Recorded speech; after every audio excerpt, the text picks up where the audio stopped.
Welcome to Home Biz Tax Talk. My name is Lysandra Everett, and I am the Home Biz Tax Lady, where I help home business owners win the tax game. Home Biz Tax Talk airs Monday through Friday, 9 o'clock-ish. And when you tune into my show, you're going to hear about topics that are important to the home business community. And today we want to talk about the charitable contribution deduction for 2018. All right, so let me write this note really quick before I forget. Okay, because I just had a last minute aha that I wanted to make sure I cover as well. Okay, so with the charitable contributions deductions, there have been some changes. Okay, so let's start with the biggest changes. The biggest change right now is with the standard deduction. Okay, because the standard deduction has almost doubled for everyone, it really kind of affects the charitable contributions, and we'll talk about how. So if you're single, your standard deduction is $12,000. If your head of household is $18,000. And if you're married filing jointly, it is $24,000. Those are your standard deductions. And so generally you get a bigger tax deduction, right, when you exceed your standard deduction. Okay, that's how that works. You must exceed your standard deduction first before you get any additional tax break. So when we're talking about charitable contributions, you only get the additional tax break when you exceed your standard deduction. Now, the biggest, what are the biggest things? Like, so for your itemized deductions, this is usually what's on your Schedule A, but the majority of everything on that Schedule A is gone, right? It is totally out the window. So the biggest deductions you generally have are your mortgage interest, your state and local tax deductions, which is now limited to $10,000, your charitable giving, and your medical expenses, which now you must exceed 7.5% of your adjusted gross income, and you're able to deduct anything over that for your medical expenses. So when it comes down to these charitable contributions, you're really looking like, okay, am I going to exceed my standard deduction? And a lot of people aren't. Okay. A lot of people are not going to be itemizing because the deductions they have or they once had are not going to be enough to exceed the standard deduction. So number one, I don't want you to feel like, okay, somehow I'm getting cheated here by taking the standard deduction, because if your itemized deductions are less than your standard deduction, then you still get the standard. It's just when you exceed your standard deduction that you get more. Okay. And that's generally what people are trying to do. Now, as far as the limits go, the limits have changed, where before 2018, you could contribute up to 50% of your adjusted gross income. That has since been increased to 60% of your adjusted gross income. Okay, but you still have to be able to itemize. All right. So if you're married filing joint, then if your charitable, between your charitable giving, your state and local tax deduction, and all that, if you exceed, let's say if married filing jointly, if you exceed $24,000, then great, you'll itemize. But if you don't, then you won't.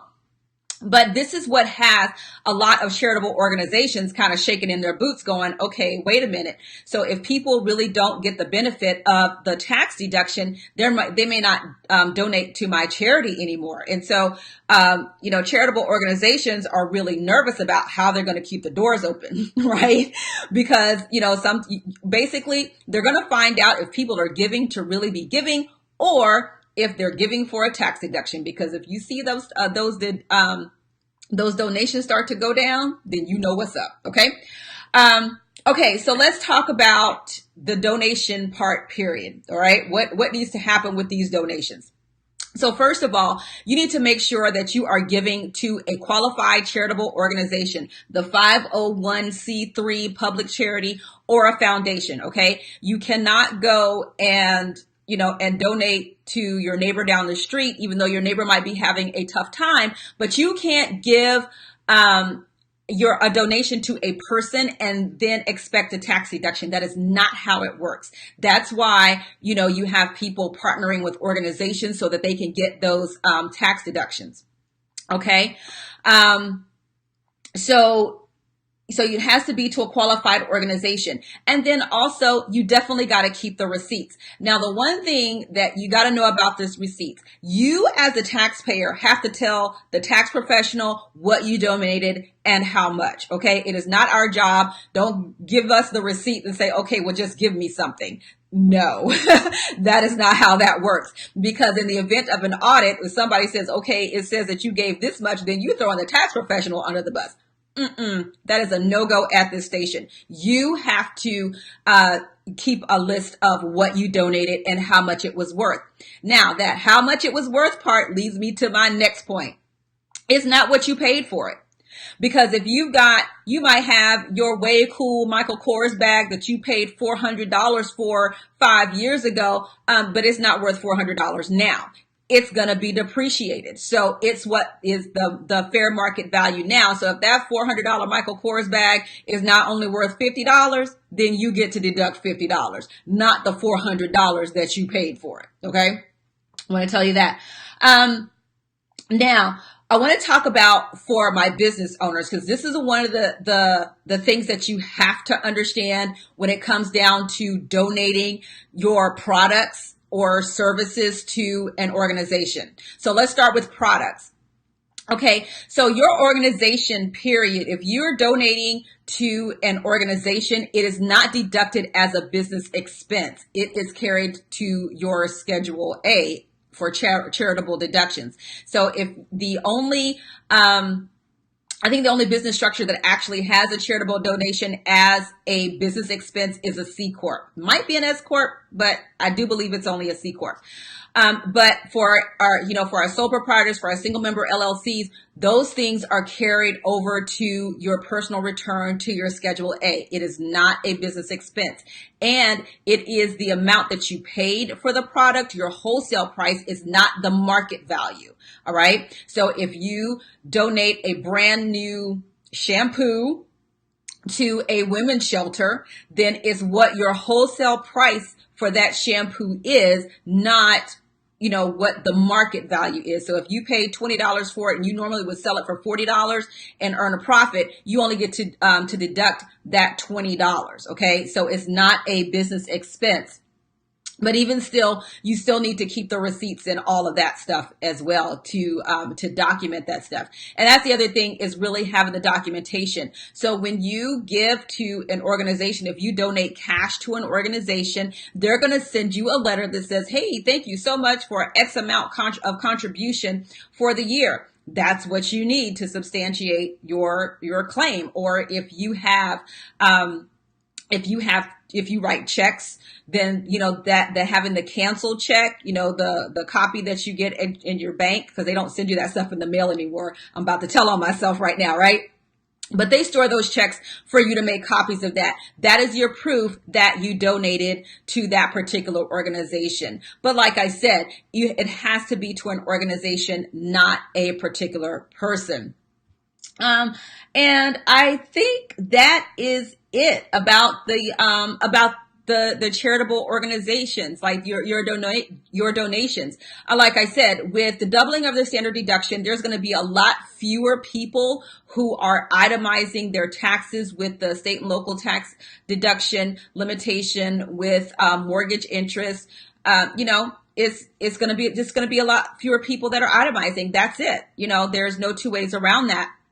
And so, like I said, you're going to find out if people are really giving because they want to give, or if they're giving because they'd rather get the tax deduction for it. Oh, and I also got a question about donating cars. This is something else.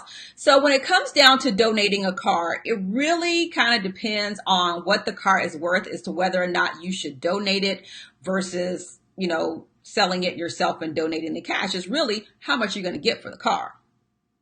Okay. So so it might be that if you really want to, donate as much as possible, sell the car yourself and donate the cash. Or, if you don't want to fool with it, okay, donate the car and then you get to deduct whatever they sell it for. So if they only sell it for $1,000 and you could have gotten $5,000 for it, hey, it is what it is. Okay. So you just kind of have to make that decision. So, the limit is, so the change in the limitation is prior to 2018, it was 50% of your adjusted gross income. For 2018, it's 60% of your adjusted gross income. If you have donated, above that 60%, then the rest gets carried forward, and I do believe that's for 5 years. So you don't lose that. So you don't lose your excess donation. It gets carried forward to the next year, and it can be carried forward, like I said, for 5 years until or after that you lose it. All right. So I really hope this clears up the charitable donations, you guys. It is coming to that time of the year. At the time of this recording, we're going into the fourth quarter, and this is when, we're spending the most, and, charities are also out at the end of the year for those donations as well. So now you know. All right. So guys, thank you so much for tuning into Home Biz Tax Talk. Again, we air Monday through Friday, 9:00-ish, and you can come here to get your questions answered about your home business taxes. And if you need to book a consult, you can reach out to me at www.homebiztaxchat.com. All right. Have a great day, and I'll see you next time. Bye.